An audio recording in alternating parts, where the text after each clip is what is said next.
Welcome back to Finding Your Voice as a Romance Writer.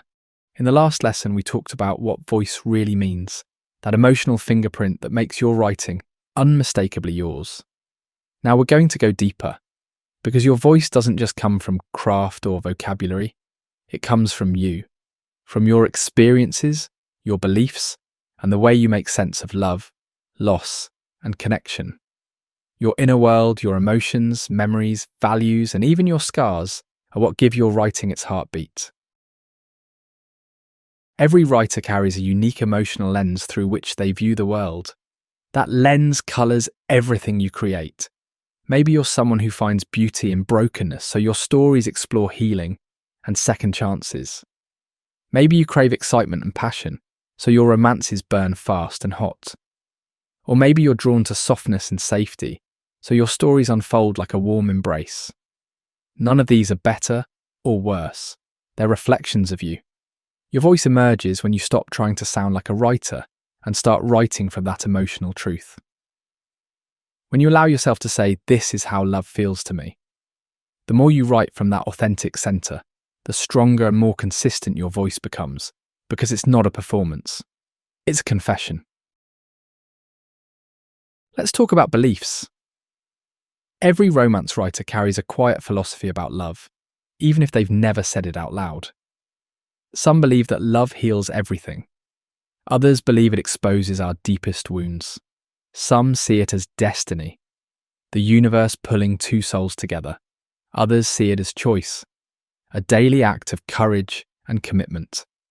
Whatever you believe will find its way into your characters, your conflicts, and your endings. Think about the patterns that show up in your writing. Do your stories always circle around forgiveness, trust, the tension between independence and intimacy? Those patterns aren't accidents. They're the emotional themes your soul is trying to understand. So when you write, don't ask, "What do readers want me to say about love?"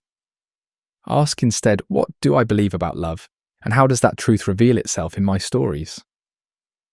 That belief is the foundation of your voice. Think about the patterns that show up in your writing. Do your stories always circle around forgiveness, trust, the tension between independence and intimacy? Those patterns aren't accidents. They're the emotional themes your soul is trying to understand. So when you write, don't ask, "What do readers want me to say about love?"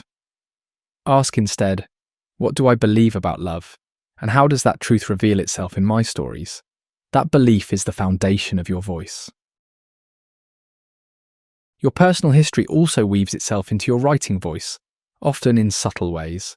Writers who've known loss might write tenderness with a kind of reverence, an ache that runs beneath every line.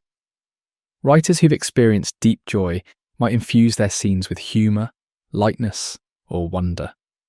Your hobbies, your background, even your favourite music, all of these colour how you describe love. For example, someone who loves nature might describe affection as a sunrise, slow, golden, inevitable. Someone fascinated by psychology might write love as an unravelling, a journey into the mind and heart. Everything you love and everything you've lived becomes the palette of your voice. And this is why no two romance writers can ever sound the same, because no two hearts have the same history. Romance writing is emotional translation. You take invisible feelings and turn them into words that make readers feel something real. To do that, you have to start by feeling those emotions yourself. If you've ever cried over your own scene, laughed at your own dialogue, or sat in silence after finishing a chapter because it felt true, that's your voice speaking. That's your heart finding language. Your inner world gives your stories emotional credibility. Readers can sense when a scene is written from lived experience versus when it's written to check a box. So don't hold back. Every time you write honestly, you're giving readers permission to feel honestly too. Let's pause for a simple exercise. Finish this sentence 3 times. When I write about love, I want readers to feel.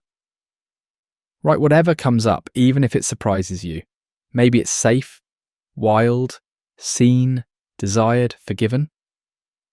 Then look at your answers. Those emotions are the core of your writing voice.